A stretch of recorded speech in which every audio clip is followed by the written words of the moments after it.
Assalamualaikum warahmatullahi wabarakatuh.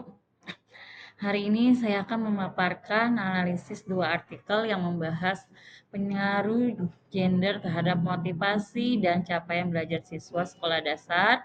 Satu artikel berasal dari konteks lokal Indonesia dan satu lagi dari studi internasional di Hungaria. Keduanya memberikan wawasan penting untuk pembelajaran yang lebih adil dan responsif terhadap kebutuhan siswa laki-laki dan perempuan. Tujuan utama presentasi ini adalah untuk memahami bagaimana pendekatan pembelajaran dan format materi ajar dapat mempengaruhi motivasi dan hasil belajar berdasarkan gender.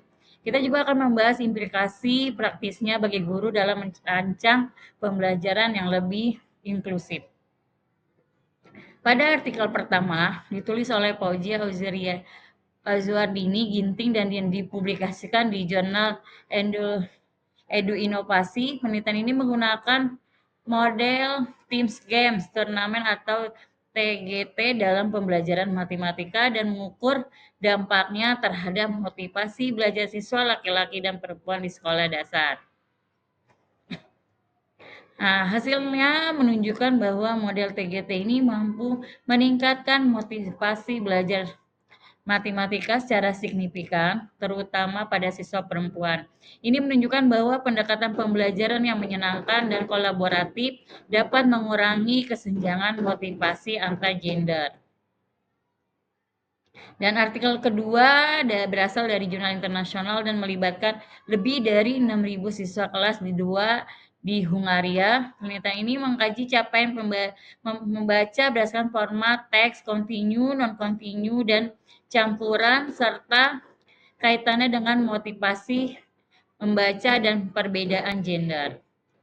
Nah, penelitian ini menemukan bahwa siswa perempuan unggul dalam semua format teks meskipun perbedaannya kecil. Namun, perbedaan motivasi membaca jauh lebih besar terutama dalam sikap terhadap membaca di sekolah dan waktu luang.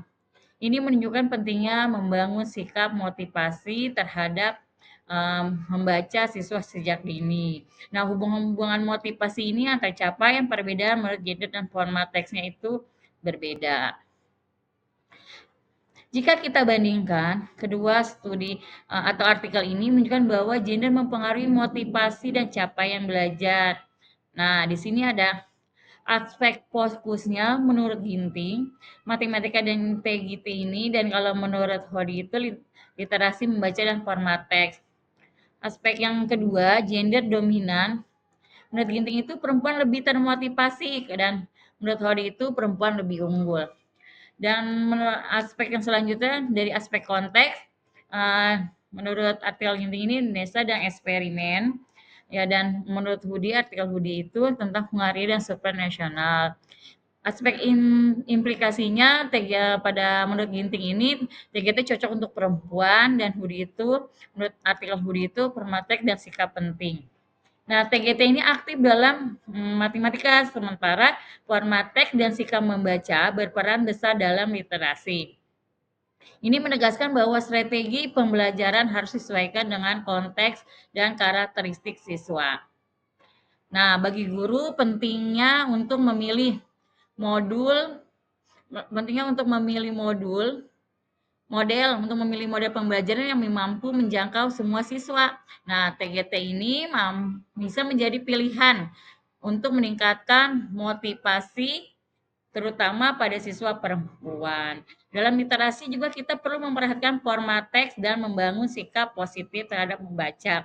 Yang terpenting kita harus menghindari penguatan stereotip gender dalam pembelajaran dan libatkan guru dalam refleksi berbasis data untuk mengurangi bias tidak sadar.